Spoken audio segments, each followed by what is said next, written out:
बारिश की हल्की फुहारें शहर की खाली सड़कों पर बिखरी हुई थीं। सड़क के किनारे लगे पेड़ों की पत्तियां भी भीगी हुई चमक रही थीं।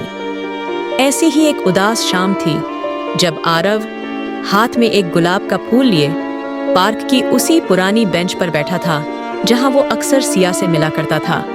आरव की नजरें बार बार घड़ी की सुइयों पर टिक जातीं, फिर वापस उसी राह पर जहां से सिया आने वाली थी। आज उसकी धड़कनें पहले से कहीं तेज थीं, क्योंकि आज उसने तय कर लिया था कि वो अपनी सालों से दबी मोहब्बत का इजहार करेगा। सिया, उसकी सबसे प्यारी दोस्त। कॉलेज के पहले दिन से ही उसकी हंसी, उसकी बातें और उसकी आंखों की मासूमियत ने आरव को बांध लिया था, पर कभी भी हिम्मत नहीं जुटा पाया कि अपने दिल की बात उससे कह सके। आज 4 साल की दोस्ती के बाद उसे लगा कि अब देर नहीं करनी चाहिए। बारिश थोड़ी तेज हो गई थी जब दूर से सिया आती दिखाई दी, नीली डेनिम जैकेट, खुले बालों में भीगी भीगी मुस्कान और हाथ में छाता। उसे देखते ही आरव का दिल एक पल को रुक सा गया। अरे पागल, इतनी बारिश में यहाँ क्यों बुलाया? सिया ने आते ही हंसते हुए कहा। आरव हल्के से मुस्कुराया। तुम्हें देखना था। सिया ने हैरानी से उसकी आंखों में झांका, जैसे कुछ समझना चाहती हो, फिर बगल में बैठ गई। आरव ने कांपते हाथों से गुलाब का फूल उसकी तरफ बढ़ाया।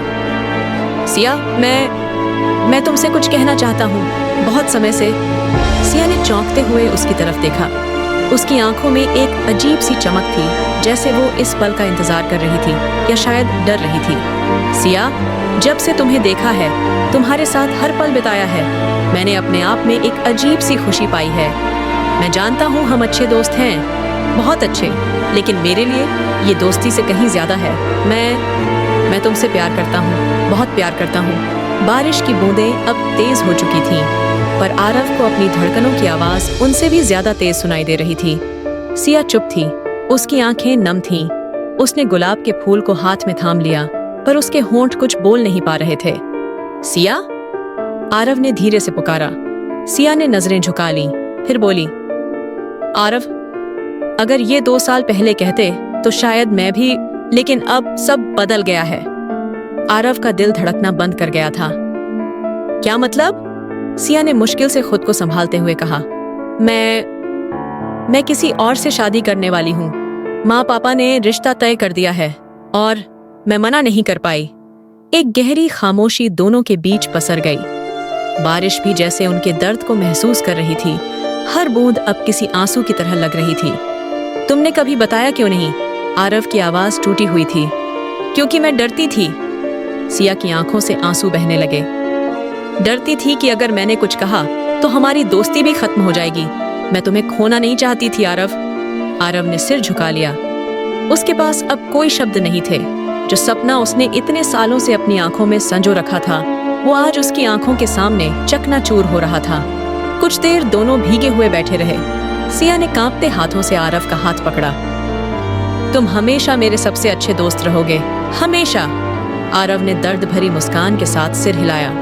हमेशा, उसने धीरे से कहा। फिर सिया खड़ी हो गई। मुझे चलना चाहिए, माँ इंतजार कर रही होंगी। आरव बस उसे जाते हुए देखता रहा। उसकी जिंदगी की सबसे खूबसूरत हंसी अब किसी और की होने जा रही थी। सिया ने मुड़कर आखिरी बार देखा, मुस्कुराई और चली गई। आरव अब भी वहीं बैठा था, उसी बेंच पर, उसी बारिश में। उसके हाथ में अब भी वही गुलाब का फूल था, भीगा हुआ, मुरझाया हुआ, ठीक उसकी मोहब्बत की तरह, अधूरी।